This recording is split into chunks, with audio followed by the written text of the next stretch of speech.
Hey Mercedes, tell me a joke. Sorry, my engineers were German. German humor. They should just stick to technology instead because they are really good at it. You see, if you want a long-range EV at the moment and a luxurious one at that, the Germans are your best bet. Not the Japs, not the Koreans, not even the Brits. Cars like the Audi Q8 e-tron or the BMW iX are the best all-rounder EVs in that sense. And now they have a new competition. This, the Mercedes-Benz EQE SUV. It's the SUV version of the EQE Saloon, which is unlikely to come to India. Because you see, from an Indian standpoint, the E-Class long wheelbase that is sold to us is unbeatable on comfort. And if you're going to make a green statement instead by going electric, the EQE SUV offers better practicality than its saloon sibling. A much larger boot, easier ingress and egress because SUV, a higher seating point, more legroom, decent knee room and foot space, and excellent seating comfort too. The SUV also gets you the larger hyperscreen, so it gets you more tech compared to the saloon. The Carplay looks beautiful. It also gets you this big map if you want. If you move to the 360-degree cameras, it gets you a really nice view of the surroundings. Gulmarg and Kashmir looks beautiful even on the screen. And if you don't have such great views to gaze at when you're charging the car maybe, there are also different apps, games that you can play on the screen, or you can even watch movies. Of course, most of you will still do it on your phone or your tablet, but this hyper screen, that extra passenger screen, all of this is a conversation starter. And because the maps or the GPS takes center stage, it also comes in handy when you're road tripping. Now, if I had to go nitpicking, there's only one thing that is really annoying me. When I have to use certain functions on the screen, I have to make sure that my hand is floating, because if you invariably end up resting it here, it just turns off the car because you accidentally keep pressing the start-stop switch. You can't play the games or watch movies on the move though. There are facial recognition cameras inside the car that instantly identify when the driver is looking at the screen than the road for too long, and then all sorts of warnings start coming up. Cool feature that. Small things that add up to the enhanced safety of a Mercedes-Benz. Now, more tech distinction for the EQE SUV compared to the saloon comes in the form of the twin motor setup. You have one electric motor on each axle.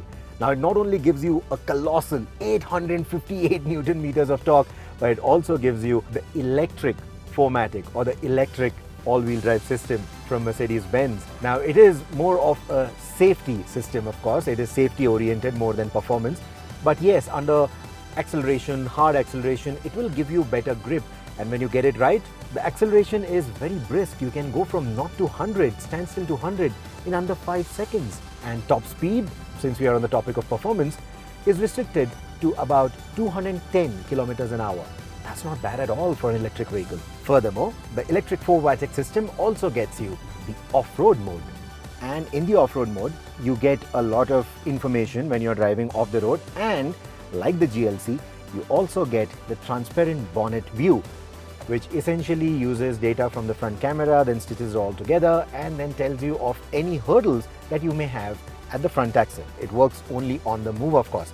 Now, the only problem is this particular camera or this particular screen is only available when you are in the off-road mode.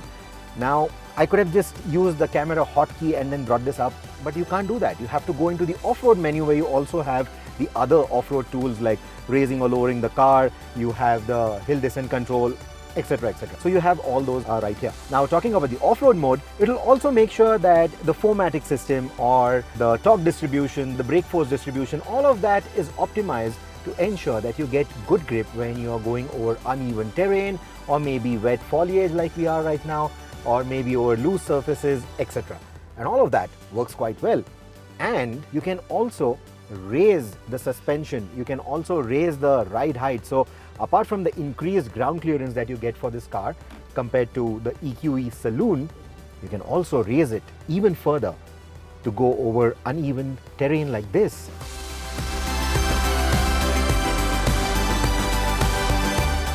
Now, this is the difference between a born electric platform versus vehicles that are based on existing ICE platforms and then modified to be electric, like the EQC was, right? Now, that car had such a bad ground clearance that you would have to think twice even before going over a speed breaker. Forget off-roading and going over undulated surfaces. This one, however, the Born Electric, manages to get a much better ground clearance. So going over undulated surfaces, deep potholes, tall speed humps, or even just taking off the beaten path, all of that is possible with this car. Much better than what you could have managed with the EQC. In fact, much better than what you can also do with the EQB Electric. But looking at the way the displayed range is changing with these driving conditions, of course we are driving in the mountains, that does have a bearing on the kind of range that you will get. But I'm still going to take the claimed range with a pinch of salt. That said, the ground clearance, even when raised by 25mm, is still no match for Merc's traditional SUVs like the GLC or the GLE. So if rough roads or moderate off-road trails feature high on your criteria, you should look at the ICE counterparts or maybe even some different SUVs instead. The EQE electric SUV is more of a soft roader in that sense and has a decent claimed range too for your city commutes and road trips. Now, we've seen with the EQB and the EQS that usually there's only a 8 to 10% difference between the WLTP claimed range versus what we've really got in the Indian driving cycle.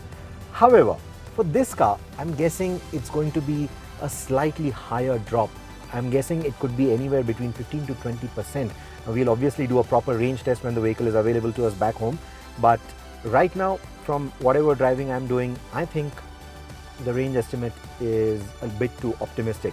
A real world range of about 400 to 420 kilometers should be doable with the EQE SUV. Blame it on the twin motor setup and the always alert 4MATIC system maybe.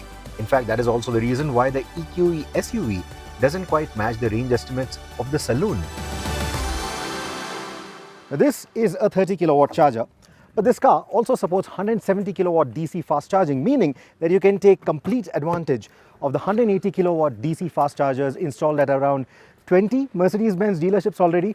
And then there are similarly spec'd or comparable fast chargers from Shell, from some other manufacturers, etc. So this car can take advantage of all of that. About 45 minutes of charging with a fast charger will give you enough juice for another long haul, which means that road tripping with the EQE SUV shouldn't be a problem at all. The EQE SUV has a single-step transmission. The performance is brisk and enjoyable. This car also comes with the Airmatic system, the air balance system. So essentially that will not only give you an excellent ride quality when you put it in the comfort mode, it will also gauge the number of people that are sitting inside the car, the luggage, etc. It will essentially gauge the load and then automatically set the ride height, automatically set the damping so that you get a comfortable ride, so that all the optimal aerodynamics are also achieved. All that is possible. And then when you are driving around winding roads like these, you want to stiffen up the chassis, just dial in the sport mode and it will stiffen things up. Now when you do engage sport mode, the powertrain also becomes a lot more responsive. It feels a lot freer. In the comfort or the eco modes, it just feels a bit restrained. It's not just dull throttle response, but it also feels a bit restrained. Even the accelerator pedal feels a little heavy. In the sport mode, it just feels a lot lighter, a lot sportier, a lot more responsive. The car climbs inclines briskly too, and typical to an EV, there's never a dearth of power or torque. More importantly, those 858 Newton meters never feel overwhelming, even in the sport mode. It's easy to maintain a steady power delivery, and in these narrow winding roads around Gulmarg, the EQE felt easy to maneuver. It certainly feels a lot more agile around bends than the EQC. However, it does feel heavy. The floor feels heavy when you suddenly encounter a pothole or some undulation while driving on the road. It tends to just sort of crash into that pothole. It doesn't really give you jolts in the cabin, but the floor pan, the wheels, they seem to just crash into that pothole, and that is where the heavy floor or the heavy belly of this car is evident. But that's true with almost all electric vehicles. No matter how many fancy suspension systems you put in there, the physics just takes over on such road conditions.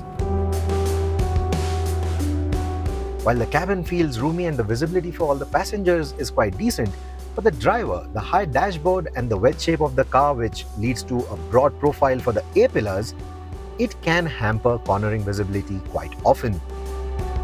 And this wedge shape is the reason why I'll probably not buy the EQE SUV over the GLE. Even with its sober lines and details, the GLE looks a lot more imposing. It looks the money, it looks elegant. This shape isn't as mesmerizing.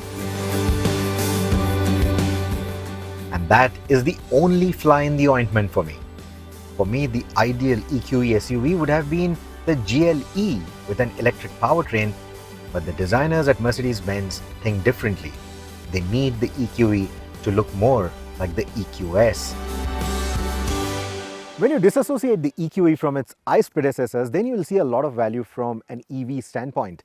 You see, it's fully loaded with all the bells and whistles that this platform or this car has to offer. So compared to its global variants, you don't really have to take a long options list. Most of it is right there.